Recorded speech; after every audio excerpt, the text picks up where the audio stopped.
দায় মুক্তির সংস্কৃতি কি সভ্যতার পরিচয়? একটি সভ্য সমাজের মূল ভিত্তি কি? আইনের শাসন, ন্যায় বিচার এবং মানব জীবনের প্রতি সর্বোচ্চ শ্রদ্ধা। কিন্তু আজ প্রশ্ন উঠেছে, এই মৌলিক নীতিগুলো কি আমরা অক্ষুণ্ণ রাখতে পেরেছি?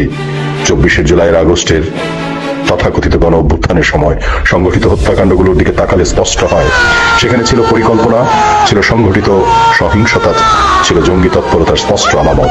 অথচ সেই হত্যাকাণ্ডগুলোর জন্য আজ কোনো কার্যকর বিচার নেই, নেই দায়বদ্ধতার স্পষ্ট রূপরেখা।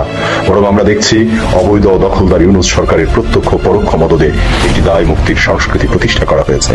প্রশ্ন হলো, হত্যাকাণ্ডের দায় মুক্তি কি কোনো সভ্য রাষ্ট্রে গ্রহণযোগ্য হতে পারে? যখন একটি সরকার বা ক্ষমতা কেন্দ্র জঙ্গি সহিংসতার দায় এড়িয়ে যায়, তখন স্বাভাবিকভাবেই আরেকটি প্রশ্ন উঠে আসে, জুলাই গণ অভ্যুত্থানকারীদের দায় মুক্তি দেওয়া হয়েছে।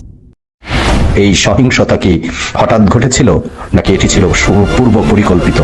কারণ ইতিহাস বলে, যেখানে পরিকল্পনা নেই সেখানে এমন নিখুঁতভাবে দায় এড়িয়ে যাওয়া সম্ভব নয়। যেখানে মদদ নেই সেখানে জঙ্গিরা এতটা বেপরোয়া হয় না। এই প্রেক্ষাপটে দখলদার ইউনূস সরকার এবং তার নীতি নির্ধারক কুশীলবরা, বিশেষ করে আসিফ নজরুল সহ যারা এই রাজনৈতিক কাঠামোর বুদ্ধিভিত্তিক ও কৌশলগত সহায়তা দিয়েছেন, তারা কেউ নৈতিক এবং ঐতিহাসিক দায় এড়াতে পারে না। এর সঙ্গে যুক্ত জামাত, জঙ্গি গোষ্ঠী এবং বিএনপির ভূমিকা নতুন কিছু নয়। অতীতেও আমরা দেখেছি সহিংস রাজনীতি, জঙ্গি আশ্রয় ও বিচারহীনতার সংস্কৃতি এই শক্তিগুলোর রাজনৈতিক কৌশলের অংশ। আজ যারা দায় মুক্তি দিচ্ছে তারা হয়তো ভাবছে ইতিহাসকে ফাঁকি দেওয়া যাবে, কিন্তু ইতিহাস কাউকে ক্ষমা করে না। হত্যাকাণ্ডের দায় শুধু অস্ত্রধারী নয়, দায় যারা পরিকল্পনা করেছে, দায় তাদেরও। যারা নীরব থেকেছে, দায় তাদেরও। যারা বিচারকে কবর দিয়েছে।